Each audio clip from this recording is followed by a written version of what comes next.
mahasiswa yang menjadi sampel saat itu. Ditanyakan, siapa yang sudah punya impian? Siapa yang belum punya impian? Siapa yang sudah punya impian dan sudah menuliskannya? Hasilnya luar biasa. Saat itu dari seluruh mahasiswa yang menjadi sampel, yang punya impian, maksudnya yang belum punya impian, jumlahnya ada 84%. Mahasiswa yang belum punya impian. Artinya apa? 16% saja yang punya impian. Dari 16% mahasiswa yang punya impian, hanya ada 3% saja mahasiswa yang punya impian dan juga menuliskannya.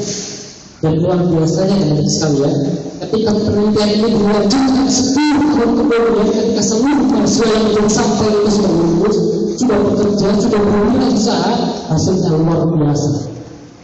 Hasilnya luar biasa. 16% orang yang punya impian, ternyata penghasilannya 2 kali lipat dari 84% orang yang tidak punya impian. Tetapi luar biasanya adalah 3% orang yang punya impian dan juga menuliskannya, penghasilannya 10 kali lipat dari mahasiswa yang tidak punya impian. Karena yang disurvei saat itu adalah kondisi finansial, maka paling mudah adalah menghitung berapa penghasilannya. Ternyata memiliki perbedaan yang sangat signifikan. Artinya apa? Ternyata impian yang dituliskan itu memiliki dampak yang luar biasa terhadap masa depan kita. Tuliskan. Saya punya cerita dari seorang anak muda yang dia ketika mahasiswa menuliskan impian. Seorang pemuda ini benar-benar menginspirasi hidup saya. Kebetulan beberapa waktu yang lalu saya pulang ke kampung halaman, jadi saya dari Lamongan, dan tahu Lamongan? Tahu ya? Itu sebuah kampung atau kota kecil di Jawa Timur, sekitar 2 jam dari Surabaya. Saya lahir di sana. Saya pulang ke Lamongan untuk bertakziah karena seorang ayah dari kawan saya meninggal dunia. Ketika bertakziah itu saya mampir ke rumah salah seorang anak muda yang selama ini kisah hidupnya sering kali saya tulis di buku-buku saya. Sering kali saya bahas di buku-buku saya. Kenapa? Karena dia luar biasa. Dia lahir dari keadaan ekonomi yang sangat sederhana. Dari kondisi ekonomi yang sangat sederhana. Dia seorang yatim pada usia 10 tahun, sudah menjadi yatim di usia 10 tahun. Ibunya yang awalnya menjadi ibu rumah tangga biasa terpaksa harus mencari nafkah untuk anak-anaknya karena suaminya sudah meninggal. Yang awalnya menjadi ibu rumah tangga biasa, sang ibu akhirnya membuka sebuah usaha toko kelontong di depan rumahnya.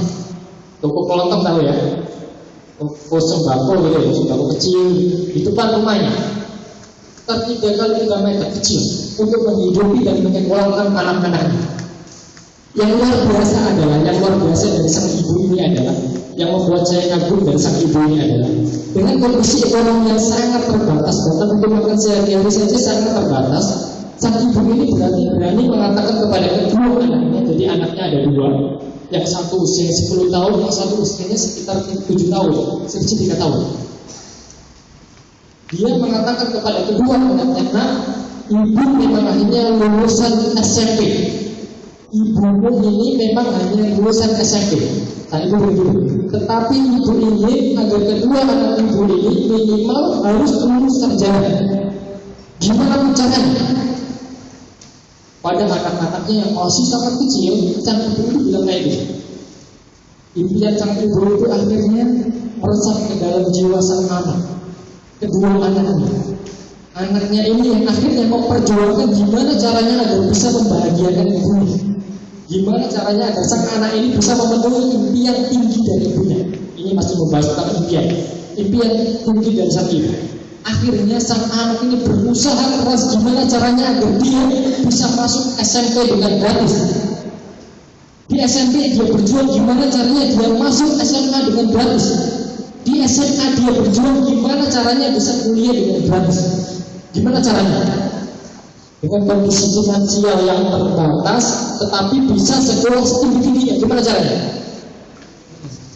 dengan cara berprestasi setinggi-tinggi. Tapi sayangnya, sang anak ini ketika dites IQ-nya, tes intelektualitasnya, ternyata intelektualitasnya rata-rata.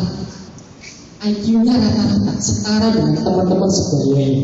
Tidak ada yang istimewa, tidak di atas rata-rata. Artinya apa? Mereka akan sulit sekali mengalahkan teman-teman sebayanya untuk bisa meraih prestasi yang tinggi.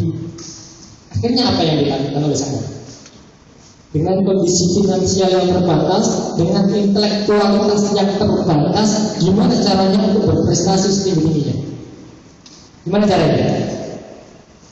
Iya, ada lagi. Kerja keras yang lebih keras daripada teman-teman sebayanya.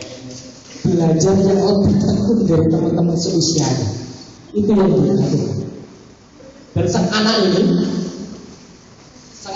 akhirnya dia bisa meraih prestasi yang luar biasa sejak SD-nya. Di sekolahnya akhirnya dia meraih ujian nasional tertinggi. Saat SMP dia meraih menjadi juara olimpiade IPA kalau nggak salah, seingat saya, olimpiade matematika dan IPA sekabupaten. Akhirnya dia lolos ke SMA. Di SMA dia bisa meraih menjadi juara olimpiade seleksi nasional olimpiade fisika. Akhirnya dia lolos ke perguruan tinggi. Di perguruan tinggi dia menjadi mahasiswa inspiratif. Akhirnya dia mendapat beasiswa sampai lulus.